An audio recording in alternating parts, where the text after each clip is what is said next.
Alright, this might be semi-educational for those who may not know. I am currently upgrading the firmware on my Mellanox sx6036 switch. Eventually I'll get this thing running the way I want anyway. It's not 100% straightforward, but if you do your research, what you should be doing, you can find what you need. So in one of my many bars here, I have this. I have it bookmarked because it took a little bit of work to find it, but it wasn't too bad. Anyway, this is the Lenovo archive site, and I don't know how long they'll keep this going. It is NVIDIA, so who knows. Anyway, to upgrade the switch, you need to go to the Switches tab and scroll through and find the firmware you need. Now, let's see if I can find exactly. It took a little bit of digging around. Here it is. So this one here is the one I need, and I just wanted to have it up to date.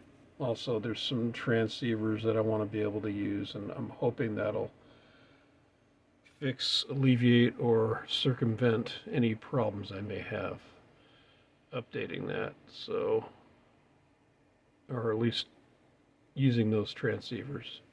Anyway, back to this. So, yeah, I'll probably splice on, once this is done, I'll splice on the menu I used, or the menu options I used to get this going.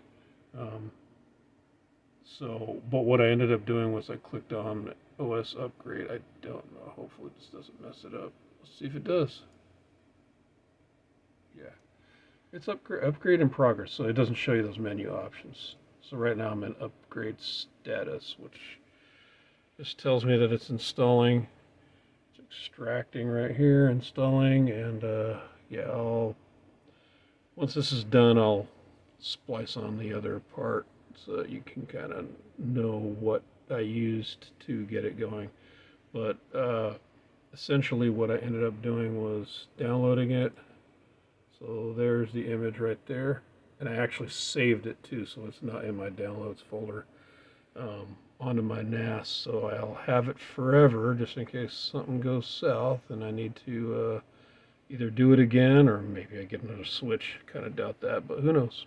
Anyway, yeah, in a minute you will see what I actually used. So, success. Yep, it's installed. So let me go to that page that I was telling you about. It lets me do it. Okay, so this is the page you're faced with. Several options. Oh, by the way, you can see this. There's a backup image and a partition image of next boot. So when I reboot this, it should boot into this one. Anyway, you have several options here. Stuff from UL, SCP, FTP. I used this one, install from local file, so I downloaded it, installed from local file. Also, there's a firmware thing. I have not messed with that yet. Anyway, that's kind of a crash course, if you will, on how to do that. Bye.